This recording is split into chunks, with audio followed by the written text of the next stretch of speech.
प्रभु के नाम में सभी को जय मसीह की। प्रभु का हम धन्यवाद करते हैं कि प्रभु ने फिर से मुझे ये मौका दिया आपके साथ वचन शेयर करने के लिए।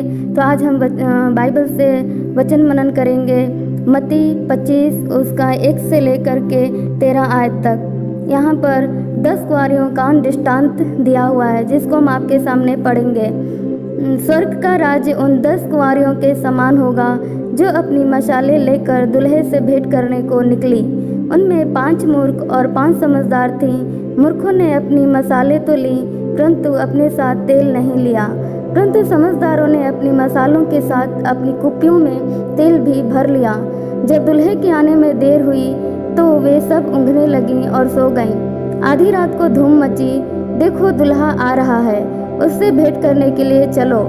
तब वे सब कुँवारियाँ उठकर अपनी मसाले ठीक करने लगीं और मूर्खों ने समझदारों से कहा, अपने तेल में से कुछ हमें भी दे दो क्योंकि हमारी मसाले बुझी जा रही हैं। परंतु समझदारों ने उत्तर दिया, कदाचित यह हमारे और तुम्हारे लिए पूरा न हो। भला तो यह है कि तुम बेचने वालों के पास जाकर अपने लिए मोल ले लो।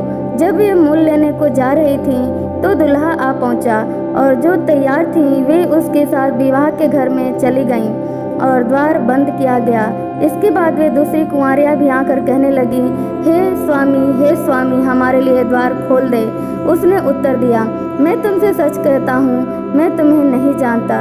इसलिए जागते रहो क्योंकि तुम न उस दिन को जानते हो न उस घड़ी को।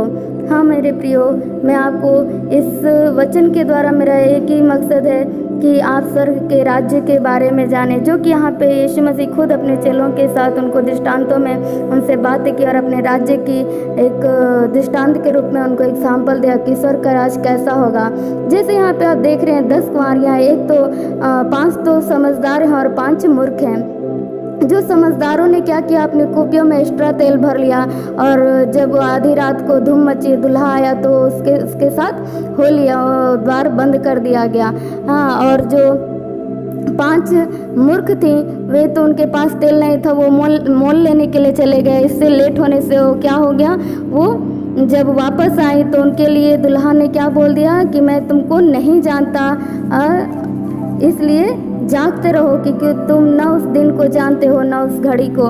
इसलिए परमेश्वर का वचन कहता है कि हमें जागते और प्रार्थना रहने के लिए ज़रूरी है। हाँ मेरे प्रियो, ये स्वर्ग का राज इन 10 कुँवारियों के समान ही है जो अपनी मसाले लेकर तैयार थी दूल्हे से भेंट करने।